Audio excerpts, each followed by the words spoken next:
Then there is a letter which has in it something of a fundamental nature.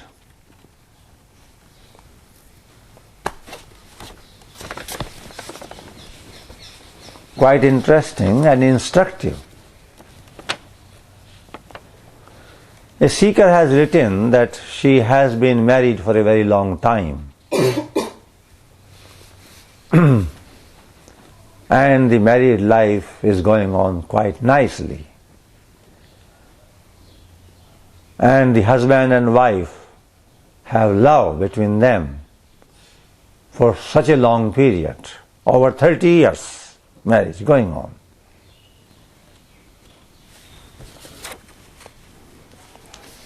And the seeker has written that she as well as the husband, they have not much interest, almost nil, in sex. And very happy married life they are leading. But the situation has started changing when the husband happened to come in contact with some other lady and he started getting attracted by that lady. Now this is a common feature in many cases throughout the world. It happens. Either the husband or the wife gets attracted, and the consequences are very unfortunate then. Very unfortunate. So much agony, pain, and when divorce happens, as in many cases it happens, I consider it one of the greatest misfortune of anybody.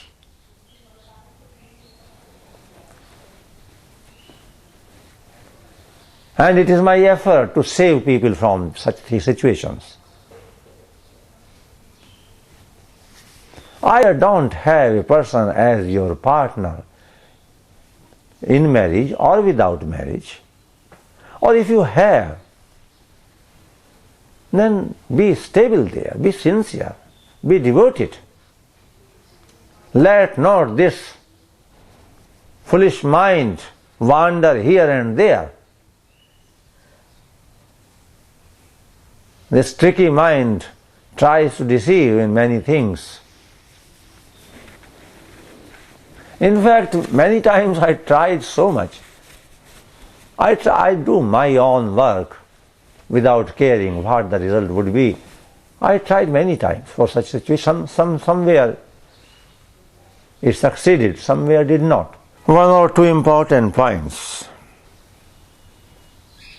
I would very much like to keep our marriage and experience childbirth and raising the kids.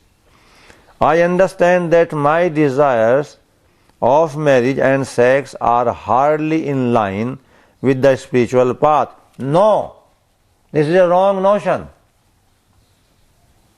This is not the case. Understand correctly the spirituality which I am teaching.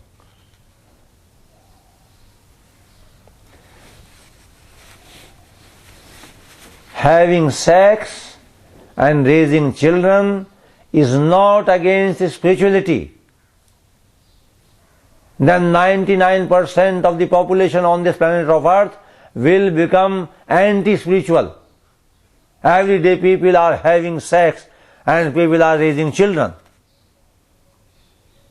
People who are teaching such spirituality, they do not know things in depth.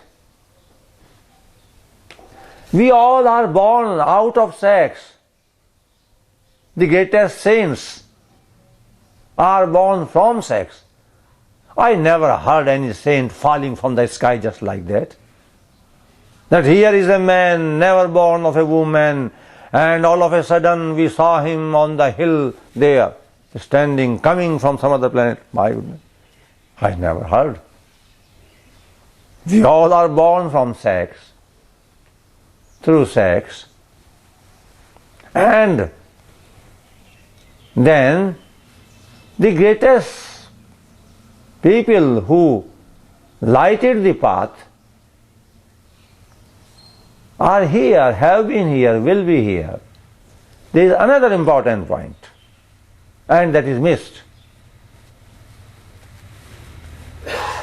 If there is marriage, marriage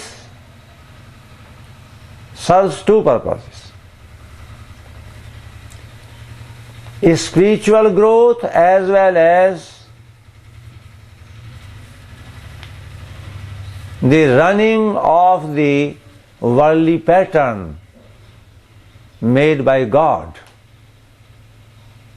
Both the things.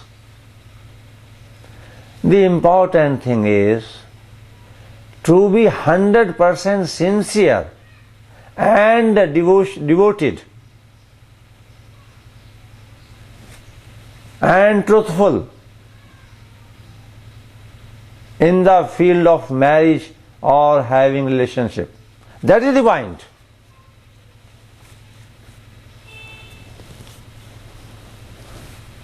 When this coming together of a male and female is only for satisfaction of sexual desire, then it becomes a source of a means of degradation.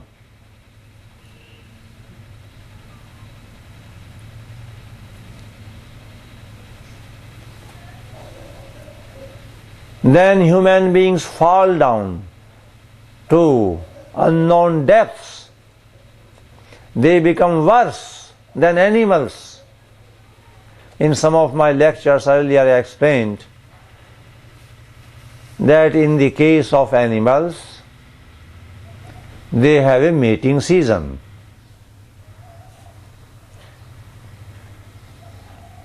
And their sexual life is regulated by the instinct, by the laws of nature.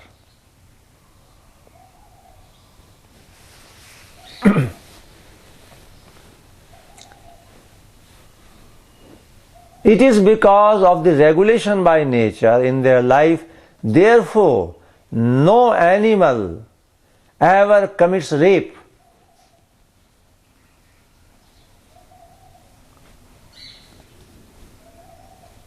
And there is no institution of marriage in the animal world.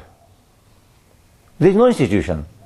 I never heard that the cow and the bull today are going to get married there in some temple, church, or even there on the crossroad. I never heard. Because there is no institution of marriage. Institution of marriage is only among the human beings. And there is a very important purpose for that. The purpose is that human beings should rise above the stage of animality, realize the truth, realize divinity in them, and should not fall down, should not become worse than animals. The animals do not fall down in sexuality because their sex is regulated by nature. Sex in human beings is not regulated by nature. The element of reasoning comes in the lives of human beings. The element of discrimination comes. And the human beings have to decide themselves whether to have sex or not, when to have it, how to have it, why to have it. And all these questions were decided in this country thousands of years ago. They are mentioned there in the scriptures. They are given. Traditionally people are following even now by and large, therefore the minimum rate of divorce. But traditionally they are following, most of them have also forgotten the inner science, the theoretical part. They are forgotten. But traditionally they are following. Now that great science is to spread throughout the world if humanity is to be saved.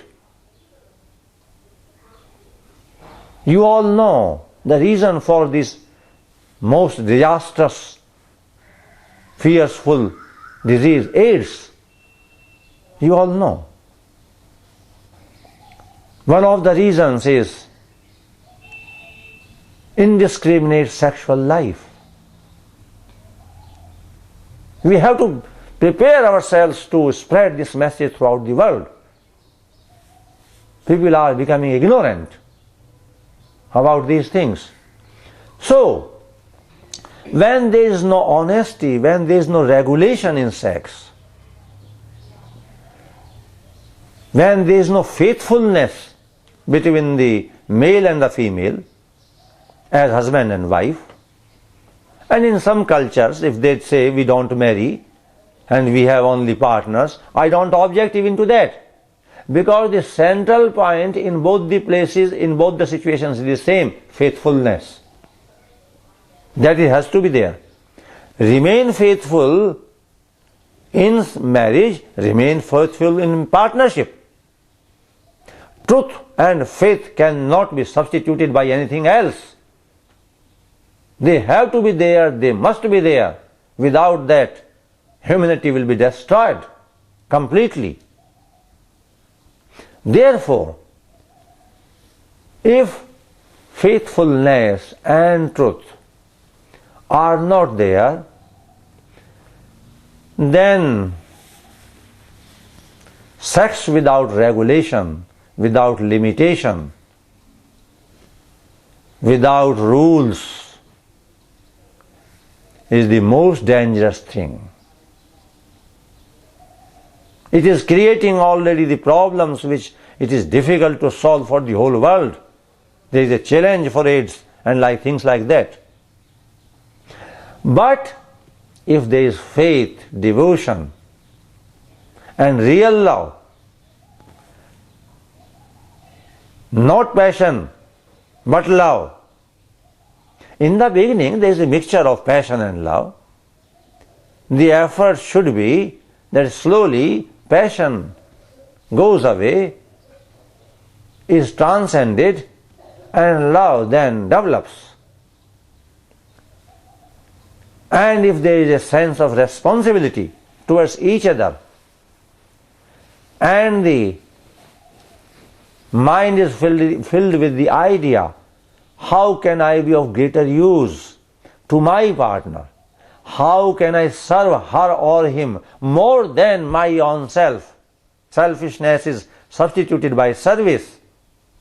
And then there is a responsibility towards the new souls coming in the world as sons and daughters, responsibility towards the children. Then married life and sex become the greatest source for your spiritual realization.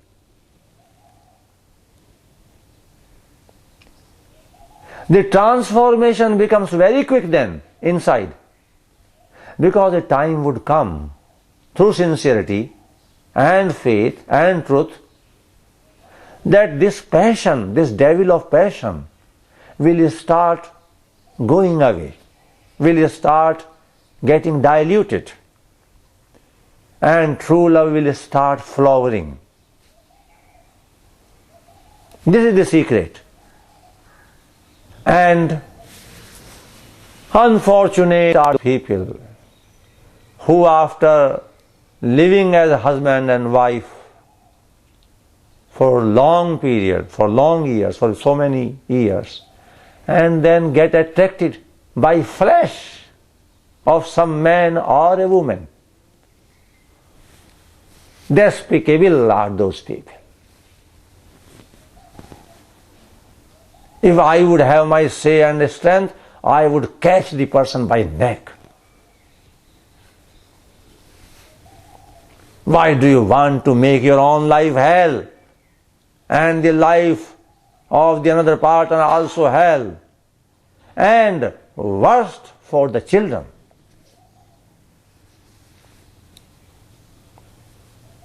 Anyway, that's one point.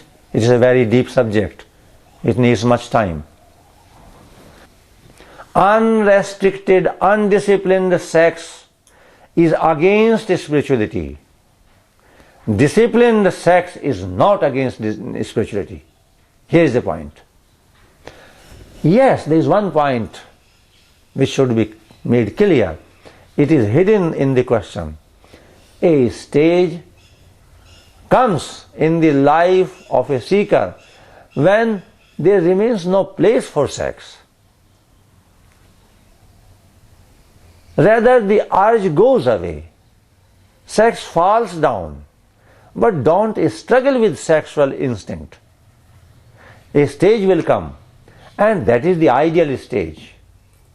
And that must happen someday. Definitely. When sex is completely replaced by love, pure love. You see, that is hidden there in that question. I respect that hidden thing which the seeker has written. It should be there. But don't think that you can make it just like that through your own effort any day. Sex is not so easy a matter. You see. The right way is not to deal with sex, not to struggle with these things, but to go on practicing the spiritual path. And then a stage would come that your existence, your inner quality grows so much that these things become redundant. They go away. I remember that great monarch here in India, the Mughal monarch, Akbar. Akbar was the name. He had a very wise minister. Birbal was the name. One of the wisest men at that time. And Akbar was also a great man in that case, in that sense that he had his own ways of life and thinking. Many times he would put certain questions to the ministers, to the people around him,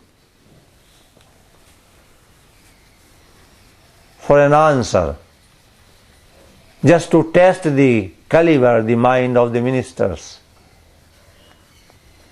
Once he said to the ministers and to all the people, all the wise people around him, in the palace and also in the city, he drew a line and he said, well, gentlemen, you all are invited to deal with a problem. I want to shorten this line. Here is a line. I want to shorten it without touching it. He said this. Is there somebody who can shorten this line drawn by me by the chalk on the blackboard or whatever it was? It has to be, it is so much. It is say 6 inches long, and I want to shorten it. I want to do something that it appears short than it is appearing now. But the condition is, don't touch it. Everybody was perplexed. How to shorten without touching? Everybody said, sir, not possible. And in the end would come the turn of Birbal, that wise minister. He would ask him in the end. Then he said, Birbal, what about you? All have said no. Birbal would always smilingly say, these are small things, monarch. They can be done anyway. There's nothing. In the same manner, the monarch thought, this time I will be able to defeat Birbal, his intellect also. So the monarch said, Birbal, what do you say now? Others have raised their hands. They say, no, we can't do it without touching it. What do you say? Birbal said smilingly, my lord, this is very easy. Then the monarch said, can you do it? It's so easy. The monarch said, without touching it. Yes, there is no necessity of touching, and it will look less, shorter. Then the monarch said, all right, do it. He took the chalk and drew a bigger line by the side of that line. And he said, sir, which line is shorter?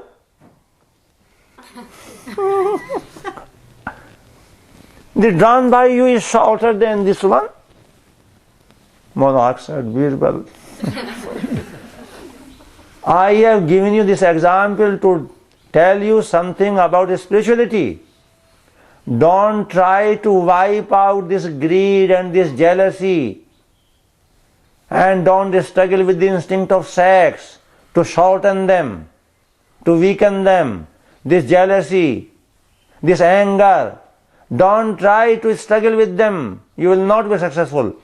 Become more considerate, more full of love, more full of service. Draw other lines. Become more giving. These things will go away. Here is a great technique for that. If you go on struggling with these instincts in you, anger, sexual urge, jealousy, greed, irritation, you will never be successful. If you start seeing what should I create in me, greater sense of service to others, greater consideration, patience, etc. One day will come when these things will decrease by themselves. It happens. Somebody says that the room is dark. We want to throw out the darkness from the room. Let us all try. You go on trying for centuries, the darkness is not going to go out. How to deal with darkness? Lit a candle. There is no darkness. That is a great thing in the field of spirituality. Giving birth to children and growing and raising children is not anti-spiritual. It is anti-spiritual when you consider the children your own, and my child is better than the child of the neighbor and all that. This child has come to my share, and this child is not only child but really God. He is Christ. Let me give love. Things will change. Don't try to change the circumstances around. Change your own self. Try to persuade the gentleman, the husband, not to destroy the family and not to destroy himself. The greatest destruction would be of that person. That is the most unfortunate thing.